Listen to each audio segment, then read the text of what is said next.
Hello everybody, it's the X Spider Films here, and today I'm doing my first monthly special, as in every first day of a month I'm going to do a special where I talk about multiple comic books. And today is mainly Spider-Man comics due face. And the first thing I want to talk about is, this might be a little late, but the Superior Spider-Man. It doesn't suck. As you know, lately, with the Spider-Man comics in general, Dr. Octopus is the new Spider-Man. And this was a very interesting choice, and a lot of people were, well, angry. So, of course, everyone thought the comic book was really bad, including a good friend of mine, SirDog33. He said the comic book was going to be horrible. And so far it's actually pretty good, even though we're in the first couple issues. And he said that it's probably going to get bad around issue 12. And he does have a pretty decent reason for not being that big of a fan of Dan Slott. Because, well, Brand New Day happened. Well, now that you're done all booing at your computer screen, I want to say that I like how this Spider-Man is a bit more strategic, and he still doesn't kill people, so that's a good thing. And what else is there to say? Oh yeah. Second issue. Spoiler alert, he already broke up with Mary Jane. Yeah, they brought Mary Jane back for 2 issues. Hopefully he'll end up being one fickle pickle, because Mary Jane isn't that bad of a character. Also, I really like the artist in this. He's the same guy that did the Scarlet Spider comics. And I definitely recommend picking these up. So, SirDog33 warning, be wary. Next is something I've touched on before. All new Ultimate Spider-Man. And as you know, in the Ultimate Spider-Man comics, they have killed off Peter Parker and replaced him with Miles Morales. Because nowadays, they just seem to be killing off Peter Parker left and right. And what is else there to say? The new comics are written by Brian Michael Bendis, who wrote the last Ultimate Spider-Man, and they're actually really, really good. So, of course, as I've recommended before, check them out. Go down to your local comic book shop and buy them, because two things: they need you to spend more money, and they're good comics. It's a win-win. And here we get into the meat of the video, because this is where I talk about comics I haven't actually... Well, this is where I get into comics I really want to talk about. And since Superior Spider-Man is so new, I don't want to give that much away for it. Kraven's Last Hunt. To a lot of people, this is arguably some of the best Spider-Man stories ever. And I agree, these are actually some of my favorite comics. And while the covers are not that great, this is the best cover ever. Yeah, best ever. Anywho, as per usual, the supervillain is getting sick of getting the crap beat out of him, surprisingly enough. Took him long enough, right? So he decides to cut all the gimmicks and kill Spider-Man once and for all. Jeez, when did the last time they tried that? But he actually succeeds and buries him. And dresses up like him and fights vermin. But guess what? This is gonna blow your mind. Spider-Man wasn't actually dead. Who saw that coming? Boom. He gets out of his grave like a boss. And he's mad, of course, since he was buried alive for 2 weeks, and Kraven kind of murdered people in his name? Would you be annoyed? I would. So he goes after Kraven, and of course Kraven kills himself, thus it's called Kraven's Last Hunt, and lets Vermin on the loose, and of course Spider-Man has to go after Vermin, stop him, etc., etc., etc. And then he fights Vermin. Now, I want you to stop for this moment and think, who is going to win this fight? Now, this is really the best Kraven story ever. I haven't read the more recent stuff with Kraven, but this is definitely a good introduction to the character.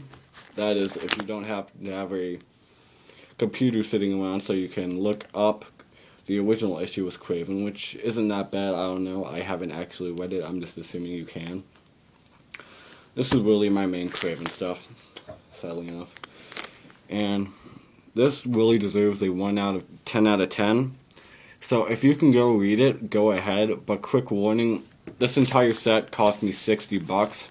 And that was with a 10% off discount. And I also got a discount at my comic shop for buying the entire arc all at once. So yeah. Buy it, if you can. And next we have a pretty interesting one. Superman Speeding Bullets, which is written by J.M. DeMatteis and drawn by Eduardo Barreto. And I am sorry if I slaughtered that name and you just happen to be watching this. This happens to be one of my favorite comic books ever. I just got it last week, and it's just kind of like, what if Thomas and Martha Wayne found Kal-El's spaceship? Go. And I think it probably would have been significantly, well, not significantly. It would be a bit better if it just dropped Super Batman into the universe and went on from there, instead of combining the two, like Lex Joker.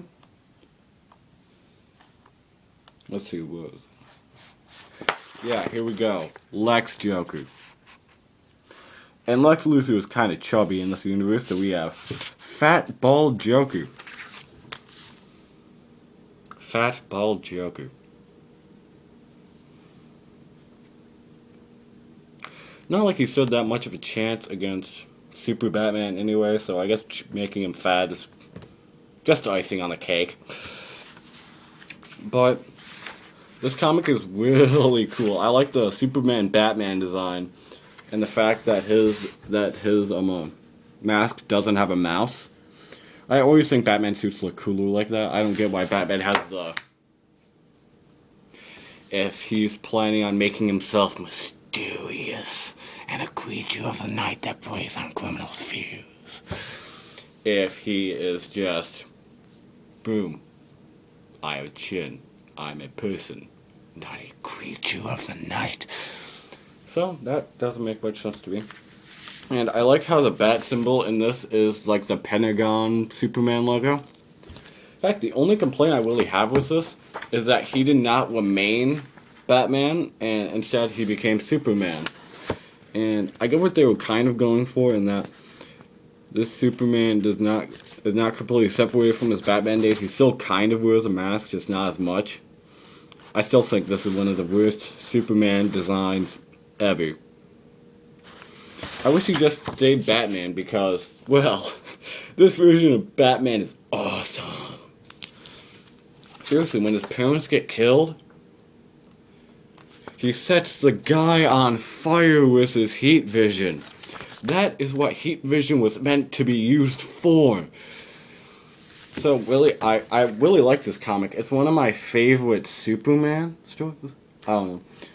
It's one of my favorite comic books that I own, despite those nitpicks. The art is really good. And I would recommend picking it up. I paid $7 for this at my comic shop. But post in the comments whether you think this counts as a Superman story or a Batman story. Because I have not figured that out yet. At all. But this is definitely really good. Seems like all the comic books I've brought up today is really good. That means this one must also... this one must be really good also.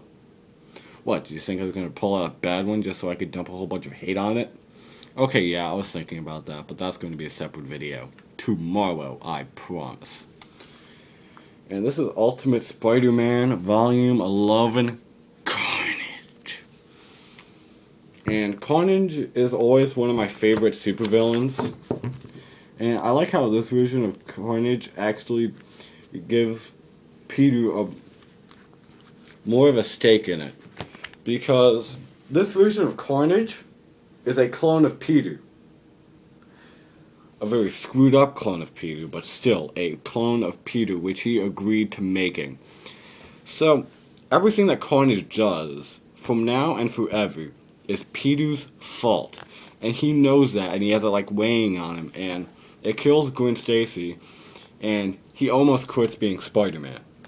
I don't feel like I'm giving away the almost part, because, well, we all know that there's a Volume 12. And then he dies, and then this happens. Awesome. But as you can tell, it's not like Boom Carnage. Carnage actually doesn't appear until this far in the book. That's a pretty decent way. And in that time, he fights the Punisher. He fights the Punisher. He fights Boomerang. Though the fight against Boomerang wasn't that much. And let's see, who else does he fight? Oh yeah, he fights this guy. I don't know who he's supposed to be, but he's cool looking and he has spikes, which he uses to kill people.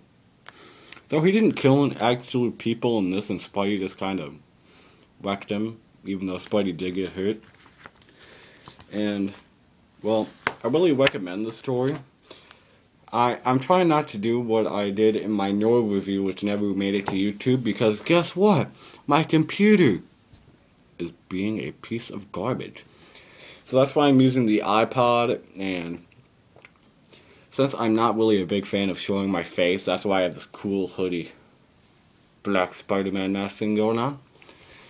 And I recommend all the comic books, which I have shown you today, especially this one, which is under the Elseworlds banner. It's kind of like DC's What If.